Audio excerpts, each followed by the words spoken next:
You can see at the top we've actually got two qualified teams now. Arsenal and Bayern Munich with their win tonight. We'll tell you more about that in a little bit. And then Liverpool move up to 4th, looking very healthy in that position. Newcastle as well with their win, they're up to 7th, and Chelsea up to 8th. Good for the Premier League teams. Virgil, an excellent win. Congratulations. You made what looked like it could have been an uncomfortable night very comfortable on the pitch. How was it to play him? It's always difficult, in my opinion, to play against the Zerbi teams, if you want to say it like that, because they, if you're not front-footed, if you are a little bit late in your press, they can play out pretty easy. And obviously he persists on, how do you call it, persist probably, I think I don't know if that's a word, but on keep on playing and taking that risk. So obviously if you are winning those balls in between the lines, and there's plenty of space to exploit, and I think we did that pretty well. But overall I think the performance was very good. Something to build on. We will recover and go again. You must be pleased with a clean sheet as well, especially without your usual centre-back partner tonight. Yeah. First and foremost, my thoughts are with him. But yeah, listen, I've played with Joe many times, and helped that we are very good friends as well. But I think he was outstanding. The third goal, he was the one that started it all off, and pleased for him. But pleased for the whole team. Everyone put a shift in. That's how it should be. Especially if you play for Liverpool, and also it was obviously under the circumstances a very good atmosphere. It was a stadium I've never played before, and I was really looking forward to it. And yeah, nice atmosphere. As you say, is the key now to using this victory to go on a winning run and keeping that consistency going and building momentum? Yeah, but I think we always keep saying it after a win or a good result. I think for us it's just to fully focus on recovery right now, and then we're going to go to Bournemouth, because Bournemouth is a very difficult team to beat. 5:30, a team that obviously plays very good football in my opinion, with a very good manager, so we have to be more than ready. But from right now it's all focused on recovery, and then we fly back tomorrow, and then we fly already on Friday again to Bournemouth, so on to the next.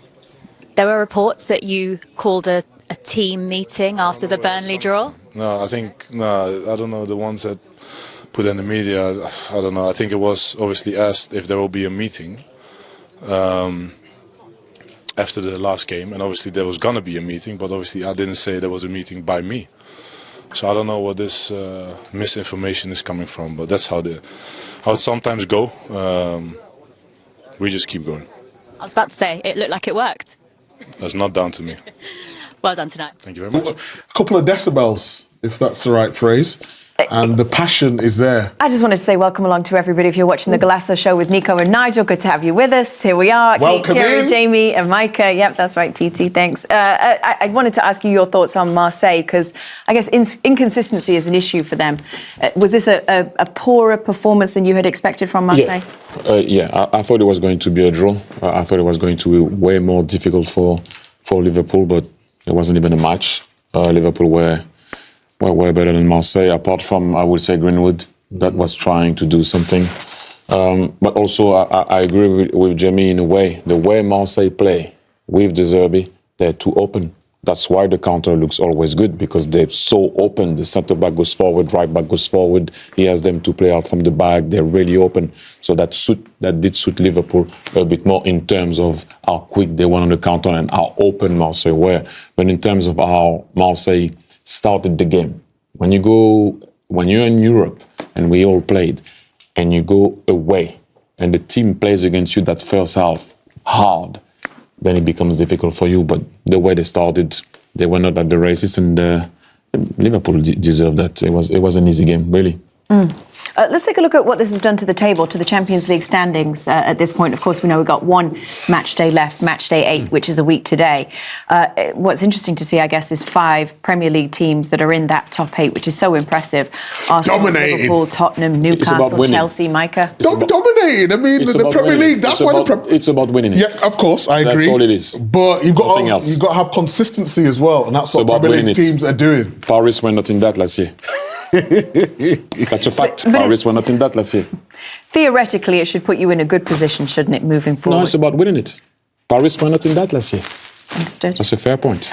Yes, it is a fair point. But look who's at the top, TT. Arsenal. Doesn't matter. You have to be there in Budapest, right? Yes, Budapest. That's where you need to be. That's all. Will you be there?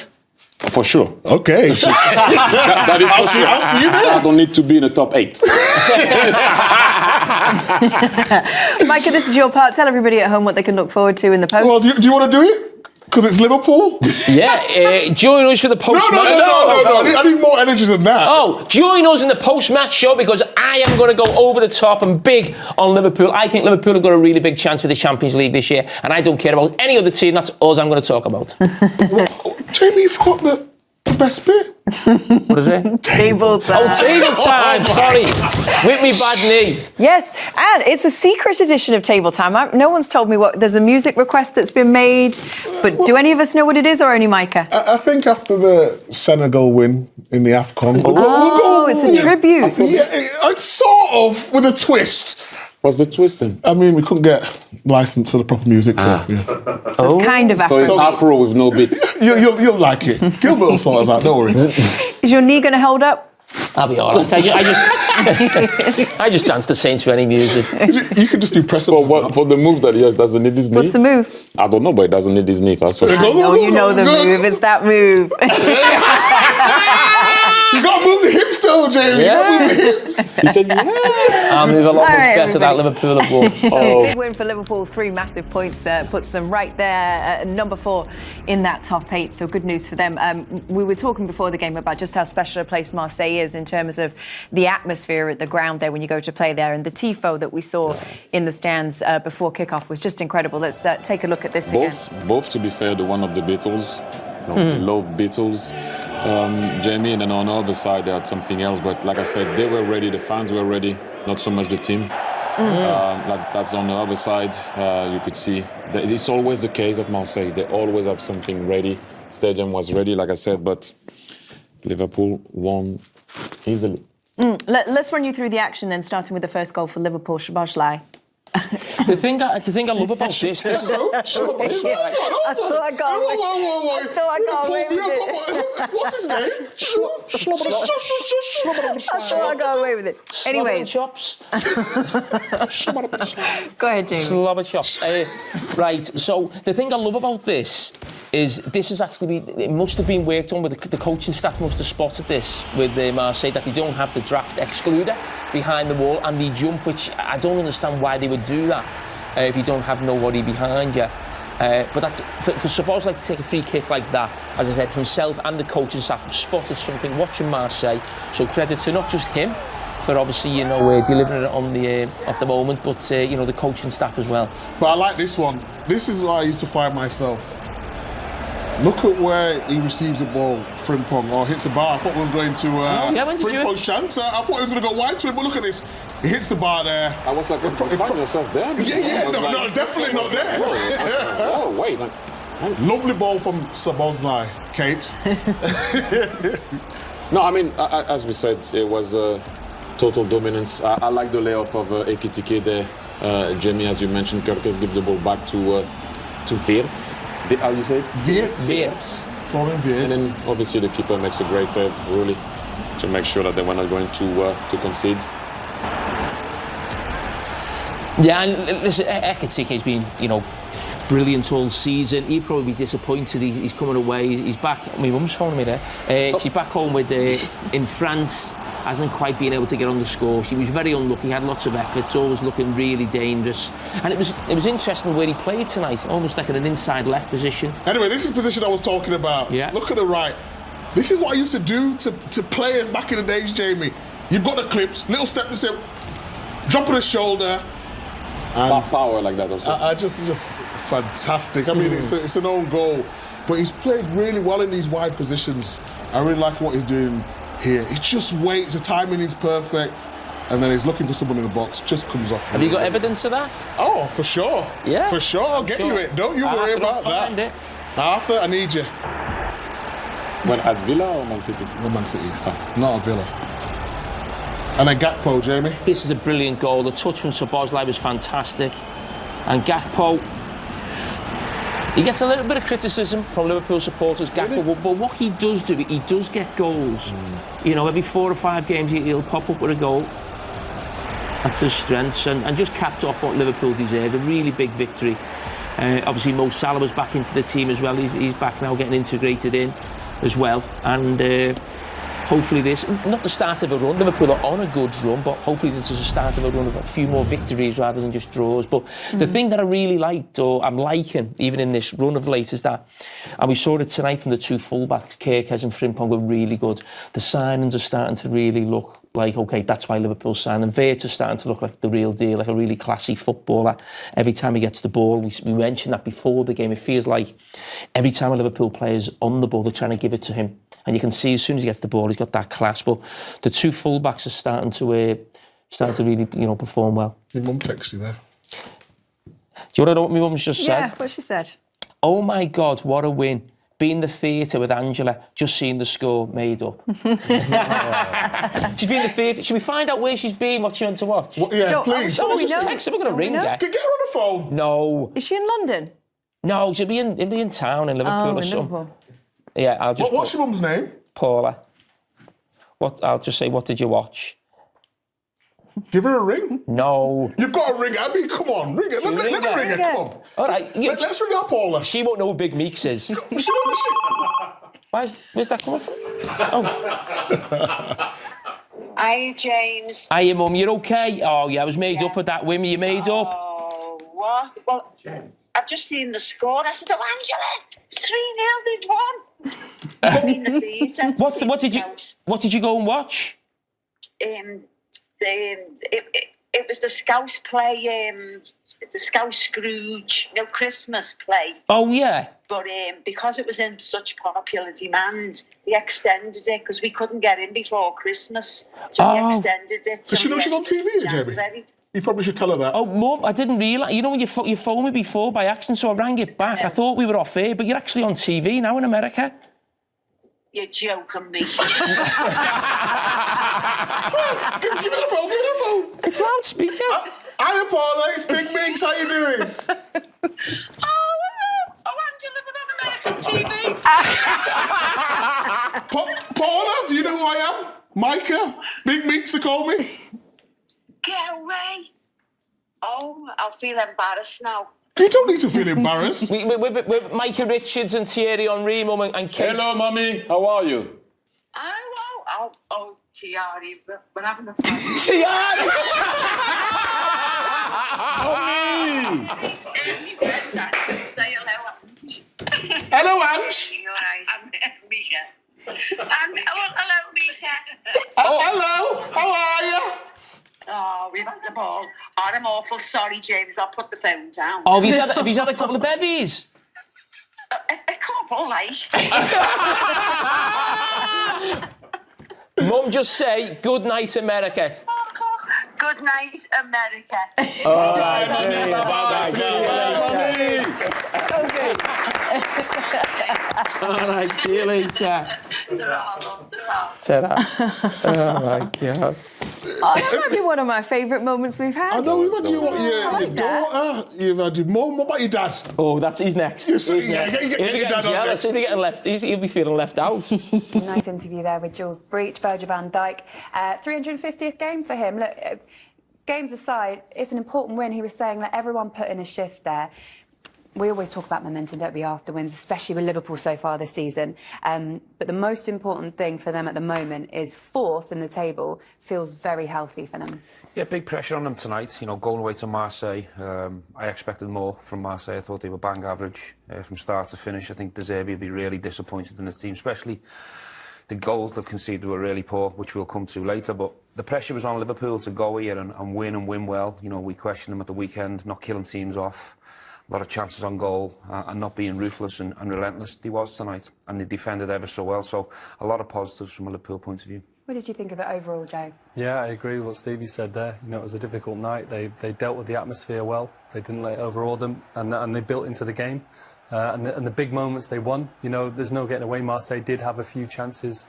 They didn't take them. And when Liverpool smelt blood, just for example, the first goal for Szoboszlai to realise that the wall's jumping, that's just intelligent play, and that gets you in front in a tight game. And then once they were in front, it didn't look like it was ever in doubt. Was it Marseille that you were obviously saying you're disappointed in their performance, but was it also important for Liverpool to just go over there, a difficult place to go, and actually prove to themselves and their fans that they can handle these kind of atmospheres and they still have that confidence? Yeah, I don't think we doubt Liverpool in terms of being able to handle an atmosphere. We know they've got experienced players. You know, they've recently won the league, they've won the Champions League, and they've competed for the Champions League over recent times. It's consistency now with Liverpool. Jules touched on it in the interview, and Van Dijk said that he almost said, I'm sick of saying, now we've got to get momentum, and it is about consistency, especially when you're a Liverpool player, and now they've got to reset, they've got to sort of enjoy tonight, and as you say, you always mention recovery after 30, get yourself recovered, get the team in a good place, but it's that mentality. Take the same mentality to Bournemouth and treat Bournemouth like you did tonight, and then you won't have a problem against Bournemouth. It's about resetting the mentality. We spoke earlier on about how important Dominic Szoboszlai is for this Liverpool side. He was the one that broke the deadlock with that free kick. Should we watch it again, Joe? Yeah, really intelligent player. He had another good night for Liverpool tonight. He was at the heart of everything. Like I say, to realise he's so dangerous at those free kicks over the wall, as Stevie touched on there, De Zerbi, he'll be absolutely fuming that they've given this up. Highlighted the players there to just say as an option to have that little blocker underneath so the wall can commit to the jump. Szoboszlai knew they wouldn't. He'd have done his research, as Stevie said, at half-time, and he absolutely executed it brilliantly. Rulli will look like he's gone down in stages, but the reason for that is because he's not expecting it to come under the wall. He's ready for the ball to go over the top, move his feet, and just really intelligent from Dominic Szoboszlai. It was funny hearing you talk about Dominic before the game and saying, look, stay humble, make sure that your feet are on the ground in this Liverpool side and he can move himself to the next level. I think that's more important when you're in terrific form, when you're playing really consistent and you're in a good place. You can see he's oozing confidence. You know what I loved about the free kick, even before he took it? He got salad in his ear. He's covering his face, he's like, I want to take this, this is a left footer, leave it to me, blah, blah, and he just doesn't take one word of the most iconic player Liverpool have had in a long time. So I love his confidence, I love it that he backs himself. I mean, the execution's tremendous, but I think that was made in the training ground days ago when he's gone into the analyst department and he's known that this wall jumps with no sleeper. It's actually an easy free kick when you think about it. Stevie, Geronimo Rulli, obviously, there's the chat, there's what you're talking about there. Yeah. Now, I think most players, if Salah's in your ear and he's desperate to take it, most players would move aside and respect that. But I love the way Dominic Szoboszlai says, no chance, it takes no notice. I love it. Let's have a look at the second goal. It will go down as an own goal from Geronimo Rulli, but Jeremy Frimpong, the work that he did and put in for that goal, it's a shame that he won't take the credit for that, but what he does up to that point is excellent. I think this is Frimpong's outstanding quality. He's so quick off the mark. If you just pause it here now, he's so quick at getting into that position. He does it with his left foot and he shifts it so quick onto his right. But from a Marseille point of view, if you think about the detail of this defending, the fullback comes out to help Paxao, the winger, but he should be helping him on his left shoulder. Because if Frimpong comes in on his left foot, he's less dangerous. He's coming into traffic and into bodies on his weaker side. You cannot show Jeremy Frimpong outside on his strong side. He's so quick. He gets done in the 1v1 and then he deserves the look that he gets. The keeper's unlucky, but if the keeper doesn't get it, Salah's there for a tap-in anyway, so it's great play from Liverpool. Yeah. He's so good in these kind of one-on-one situations, isn't he? He is so sharp. To stand him up like that, we all know what he's going to do, we know what he's going to try and do. But he's so quick. And Paxao tries to lean across him, but Frimpong's not there. He's looking to engage shoulder to shoulder, but he's already gone. Yeah. And as Stevie said, Salah's even looking for a knock-in off the post there. Anything to get on the score sheet. Absolutely. Let's have a look at 3-0 and then we'll come back to Mo Salah because I want your thoughts on exactly how his night went. This is Cody Gakpo off the bench and as Ali McCoy was saying, let's have a look at that touch again. Oh, it's brilliant, isn't it? Joe Gomez pumping it into Szoboszlai to have the awareness and cut straight through Marseille. Great way to pass and just takes another little cheeky touch here, Cody Gakpo, but we're just highlighting Szoboszlai. Like I say, he was involved in everything tonight. And his celebration as well. At this point, Marseille wide open. I love the run. I love the run from, I think it's Curtis Jones as well. He just pulls the full back in with that run. Obviously, Cody steadies himself with a touch, sets it up, and it's a wonderful finish. Yeah. Okay. Let's get to Mo Salah because I wanted your thoughts on marks out of 10. How did you think he performed tonight? I thought he'd done okay tonight. I think if you take everything into consideration, come back on the back of a tournament where he got to the semi-final, that must have been a big deal for him. I think he would have travelled back Sunday after the game Saturday. Probably only had one session really with the team, and then he's had to travel again to Marseille. Played the majority of the game. Nearly scored on a couple of occasions. I think he'd be disappointed with the one on the outside. Let's talk to you about our game, though. Liverpool at the moment in the driving seat. And it was Dominic Szoboszlai who was the one that managed to break the deadlock in this game with a free kick. Tell me a little bit about it, Joe. Yeah, I'm just looking at it from a goalkeeper's point of view, and Dominic Szoboszlai is a brilliant free kick taker. He's been excellent ever since he's come to Liverpool. That reputation has preceded him, and he's so good at getting it over the wall. And I can't believe Marseille, with all these spares, we've highlighted them because it's very clear that they have got the option to have a draft excluder. Someone that someone lay behind the wall, meaning that the wall can fully commit to their jump. The wall ends up not really doing anything. And you'll see in Szoboszlai's celebration, he knew Stevie, he knew exactly what to do, didn't he? Yeah, De Zerbi will be going nuts. You can see them all jumping. They even break as well. You know, they're not brave enough to turn in the backs. But from a free kick point of view, being a taker myself, in my Liverpool days, Healer knew that wall was going to jump. He'd have done his homework with the analysis department, with the goalie coach. He'd have been aware that they jump. And with no sleeper there, it's quite an easy free kick, really, just to find that bottom left-hand corner. This is the kind of game now that they've scored. Obviously, they had a goal that was disallowed earlier on for an offside. This is the kind of game now where we're talking about Liverpool needing to go and capitalise on this and actually be ruthless, see it out now. It's a brilliant moment to score the goal. It was quite a close first half. But yeah, they've got to build on it now. They've got to build on the performance. Mo Salah back in the team now. They've got to look for that second goal. What do you want to see from them in the second half? Killer instinct, go and build on it. Really good time to score, come out confident with belief, be more aggressive in the second half. Marseille have to take more risks, bring the team the higher line. So in transition now and counter-attacks, go and kill the game off. Marseille did have a couple of chances, but not enough, and nothing like what Liverpool's chances have been like. No, agreed. And when Marseille did, Alisson came up with a big save. You've got to do that in away games, especially in the Champions League. But he proved his worth. Excellent. OK, guys, we've got the second half coming up for you very, very soon after this very quick break. But so far, so good for this Liverpool side, and Dominic Szoboszlai stepping up to take that free kick, the only goal in the game on his 100th start for Liverpool. 7 goals this season, could prove to be a very important one.